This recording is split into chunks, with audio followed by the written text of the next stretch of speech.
पीले दांत वाली बहू। रंजना कभी ब्रश नहीं करती थी। उसे कितनी बार उसके माँ बाप ने डांटा, लेकिन उसका कोई असर उस पर होता ही नहीं था, जिस कारण से उसके दांत पीले पीले हो जाते हैं। शादी के बाद।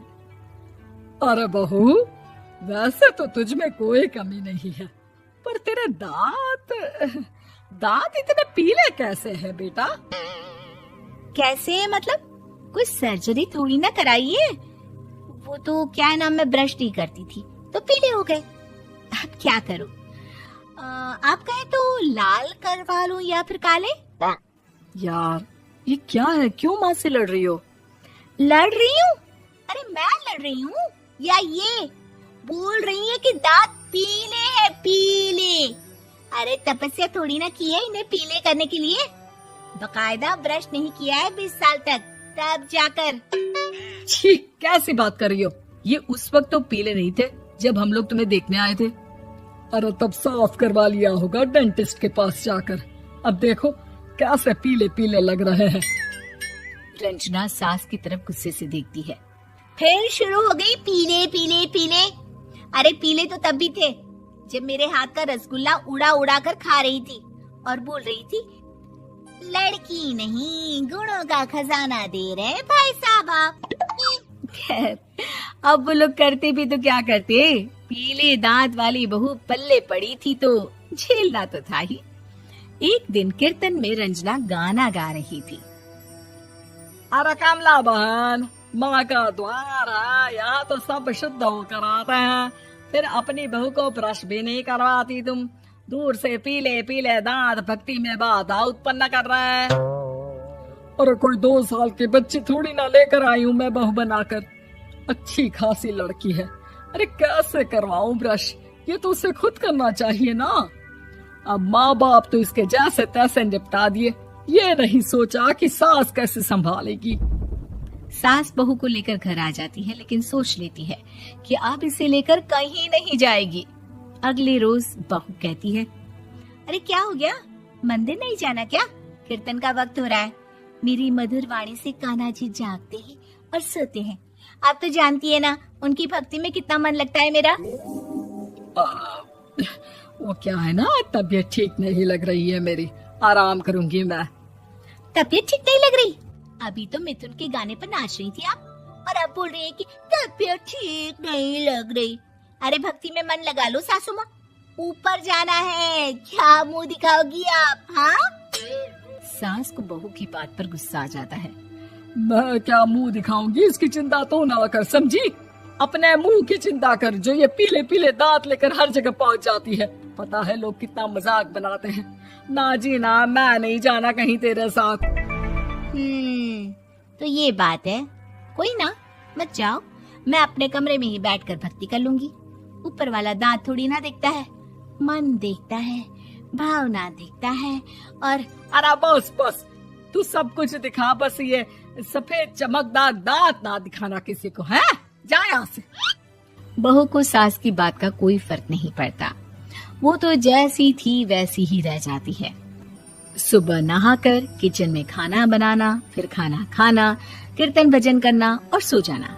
एक दिन, माँ जी मैं सहेली के घर जा रही हूँ, शाम को लेट आऊंगी। हाँ हाँ तो जाना, मैंने कौन सा तेरी आरती करनी है घर पर बैठकर। रंजना सहेली के घर जाती है, जहाँ वो पार्टी में जाने की तैयारी कर रही होती है। अरे शिखा, कहाँ जाने की तैयारी कर रही है?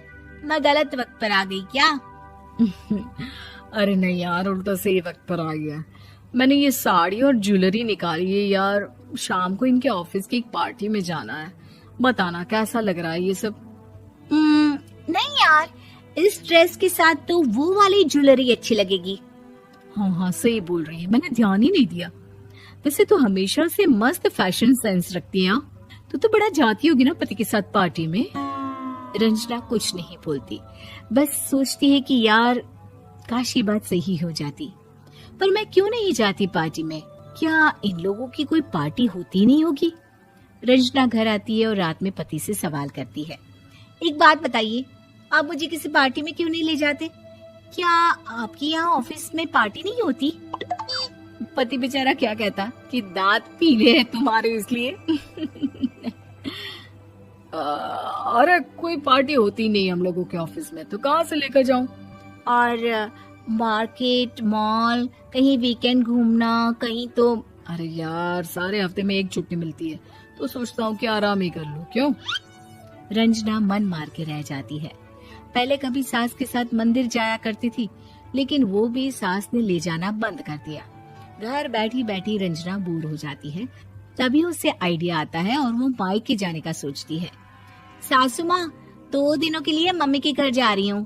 अच्छा ठीक है, आराम से जा। और हाँ, माँ से कुछ अच्छी आदत सीख कर आना कि कैसे शरीर के हर भाग की तरह दांतों की सफाई भी जरूरी होती है, समझी? शुरू हो गई ना आप। वो लोग आपकी तरह नहीं है कि छोटी छोटी बात का बतंगड़ बना दे। उन लोगों के लिए मैं मायने रखती हूँ, ना कि मेरे पीले पीले दांत। रंजना माँ को बिना बताए उन लोगों को सरप्राइज देती है, लेकिन जैसे ही वो दरवाजे पर पहुंचती है, अंदर देखती है कि घर वाले कहीं जा रहे होते हैं। अब माँ, काश रंजना दीदी के दांतों वाली प्रॉब्लम नहीं होती, तो वो भी हम लोगों के साथ चलती ना बुआ जी की बेटी की शादी में। हाँ बेटा, लेकिन अब उसे कौन समझाए कि उसको उसके पीले दांत नहीं दिखते, लेकिन उसके आसपास के लोगों को कितना एम्बैरेसिंग फील कराते हैं। मुझे तो कितनी बार उसके स्कूल की टीचर ने शिकायत की कि उसके साथ कोई लड़की बैठना भी नहीं चाहती, और ना ही कॉलेज में कोई उससे बात करना चाहता था। लेकिन पता नहीं क्यों उसे ये बात समझ में ही नहीं आती। कोई कमी नहीं है उस लड़की में, बस यही कि दांत पीले हैं। वो तो भला हो जीजाजी और उनकी माँ का, जो दीदी को जैसी है वैसे ही रखा हुआ है। रंजना को अपने घर वालों की बात सुनकर बहुत दुख होता है। वो सोचती है कि वो क्या करे, लेकिन फिर वो सीधा डेंटिस्ट के पास जाती है, अपने दांत चमकाती है और कसम खाती है कि वो रोज ब्रश करेगी। अरे क्या हो गया? तुम तो 2 दिनों के लिए गई थी ना। पर कोई ना, अच्छा है, चलो आ गई तो। रंजना सास के सामने आकर खड़ी हो जाती है और पूरी स्माइल करती है, उसके चमकदार दांतों को दिखाती हुई। चले मंदिर। माँ, मुझे माफ कर दीजिए, मैंने आप लोगों को बहुत एम्बैरेसिंग फील करवाया। मैं आज से रोज ब्रश करूंगी।